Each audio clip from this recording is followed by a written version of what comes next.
Thank you, Jason, and thanks to all of you. At Free Speech for People, we are challenging corporate power. We're leading and helping to lead a constitutional amendment campaign across this country that will overturn Citizens United.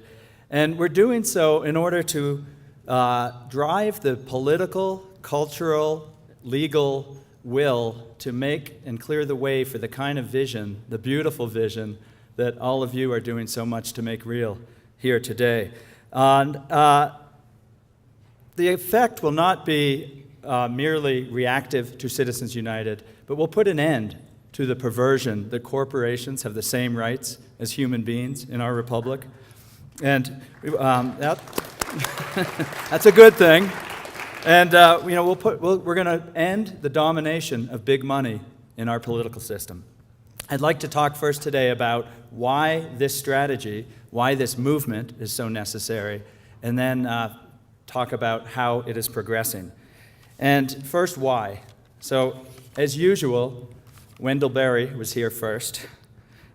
Nearly 10 years before Citizens United, in the Supreme Court and Citizens United declared that the biggest global corporation is just like a human being when it comes to funding our elections and electing our politicians. Wendell Berry identified the essential challenge to fulfilling the kind of vision that drives slow money and so much of our work together. He said then, "The massive ascendancy of corporate power over the democratic process is the most ominous development since the end of the Second World War." And nearly 10 years before that, so going back now 20 years, Wendell Berry almost precisely described the dynamic of corporate power, money power, and oligarchy that Citizens United makes explicit and even celebrates.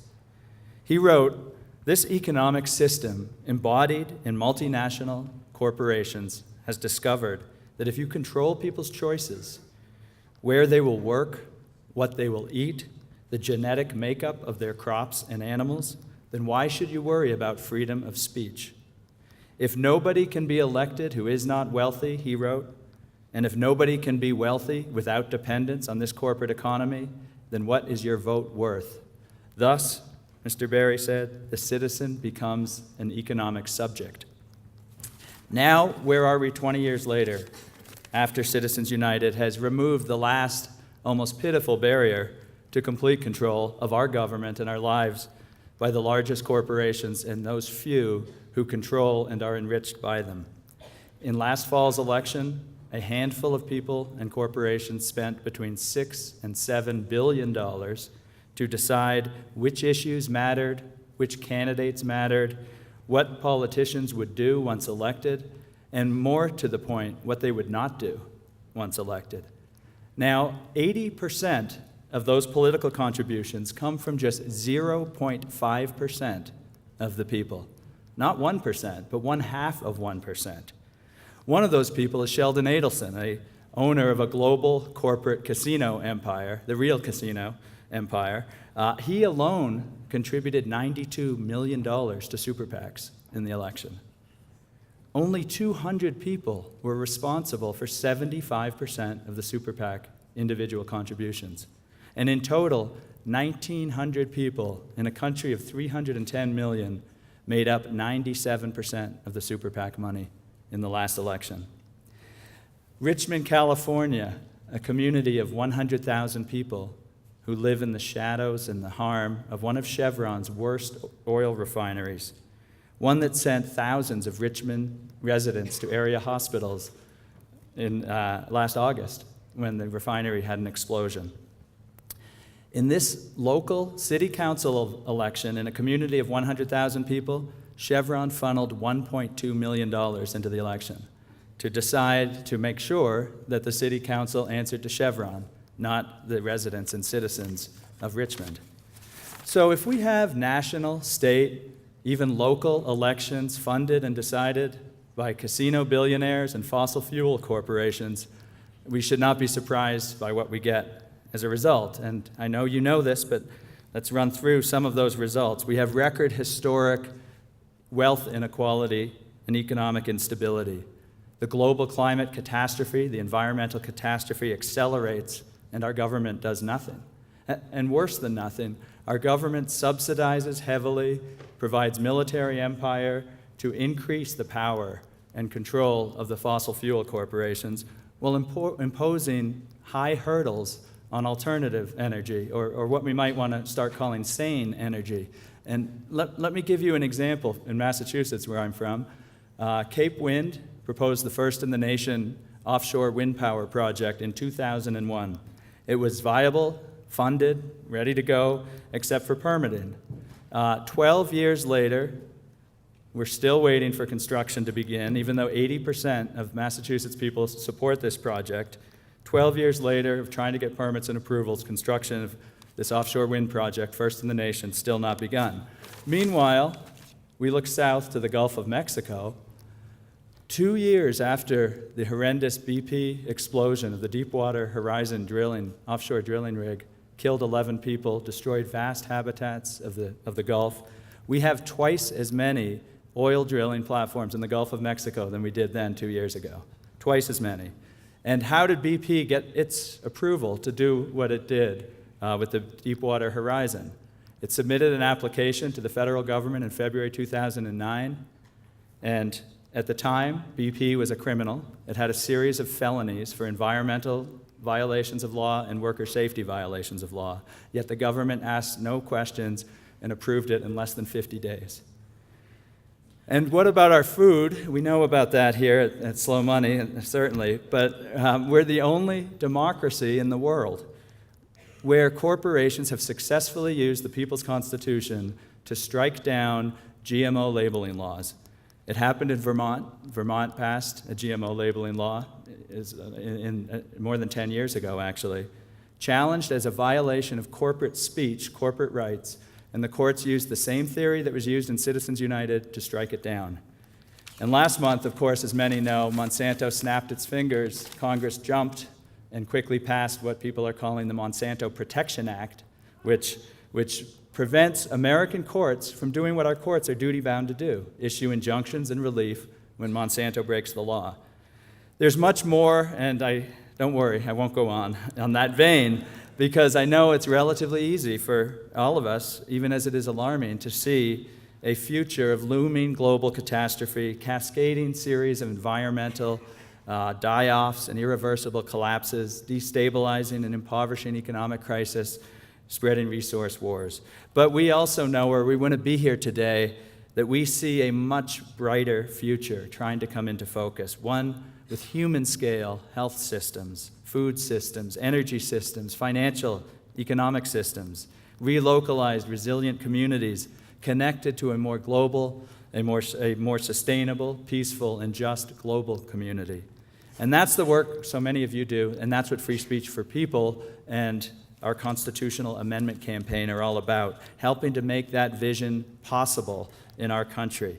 And we're doing it by bringing Americans of divergent views, widely divergent views, together over a basic fundamental proposition of human equality and self-government. And although that is what we have been founded on, this isn't easy, and I won't pretend it is. Amending the Constitution is hard. It's why we've only done it 27 times, but we can look at that 27 times as an indication of the possible of this.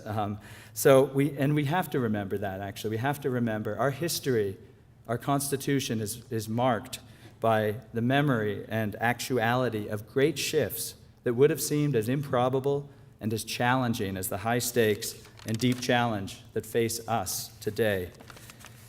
We know that deep change does not happen in a nice, smooth, linear progression. We know it comes in sharp bursts forward in a dynamic and surprising process of systemic shifts, of fractures between the old and the new worlds. And the forces of vision begin to break through even when the power of the old seems more entrenched, more strong than ever before. And this is true even when the new seems unlikely and an impossible dream. Consider, all men are created equal, human beings endowed with unalienable rights of life, liberty, and the pursuit of happiness. We, the people, in order to ensure justice, ensure domestic tranquility, and establish a union. These terms, pursue happiness, domestic tranquility, establish justice as organizing principles of society. When that was written in 1776 and 1787, the entrenched power at the time, if they said such things at the time, would have said, what have these people been smoking? But we did it. Empires fell, kings fell, and the long, hard road started. And we know that by 1856, the system, the monstrosity of human slavery, that legal and economic monstrosity, was more entrenched than ever, stronger than ever, and reflected in the Supreme Court's Dred Scott decision, which said, in effect, and in words, slavery was unassailable, it was not subject to change, it would never be changed, and in the shameful words of the Supreme Court, the African has no rights that the white man is bound to respect. Only a few years later, the same Supreme Court declared there's no right to vote in the Constitution, and said so in order to deny women's right to vote, and said no argument as to women's need of suffrage, therefore, can be considered. So in the Gilded Age, then beginning, an age when corporate power massed and patriarchy was at its height, Americans had no right to elect senators. They were appointed. Women had no right to vote. The Supreme Court struck down the very idea of a federal income tax. The court struck down child labor laws. The court struck down worker safety laws. The court struck down early environmental laws under a theory that corporations were persons with freedom of contract, so-called. Yet within a generation, that was all swept away. Americans made a movement and drove 4 constitutional amendments in the space of 10 years. 4 constitutional amendments that helped drive massive cultural, legal, political, and economic shifts. And we now have that kind of opportunity if we seize it. When Citizens United was decided, the court once again loudly, clearly announced a status quo of inequality and oligarchy that most Americans know deeply is simply wrong. And as before, Americans by the millions are saying, I don't think we can live with this, and they're getting up to do something about it. Which brings me to how are we progressing on this great campaign, this building movement for the 28th Amendment? Well, we're making so much progress that I think we have to say this is not impossible. It is possible, and therefore we can't take a pass, because look what is happening across the country. 500 cities and towns across the country have passed resolutions demanding the 28th Amendment to reverse Citizens United, overturn corporate constitutional rights, and end the domination of big money in our government. 500 cities and towns.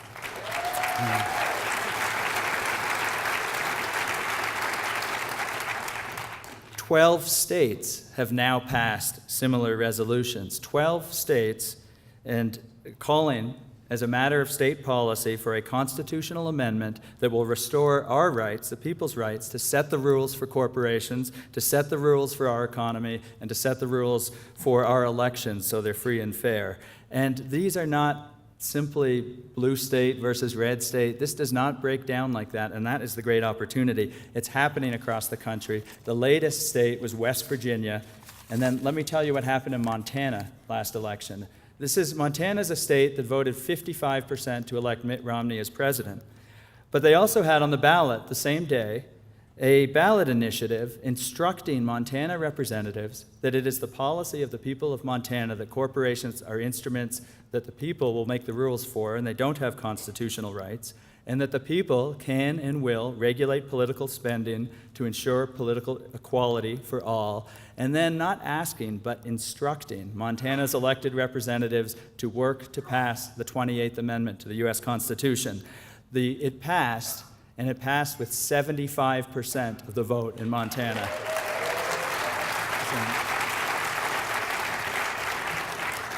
Even Congress is getting the message. 100 members of Congress have now co-sponsored constitutional amendment resolutions, and the momentum is growing every day. But we can't win without your help.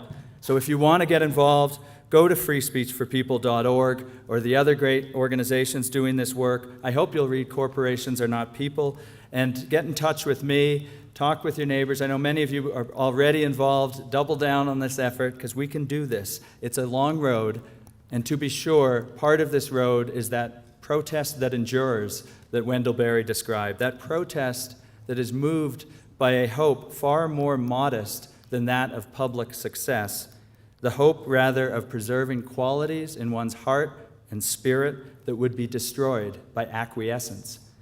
But we are also moved by a more ambitious hope, a less modest hope, frankly. We are moved by a faith that what we do matters, that what we think, say, and most importantly, act upon has always helped to catalyze improbable, almost unimaginable change from a broken, corrupt system to a world of new possibility, and that we can do so again in our time. Thank you very much.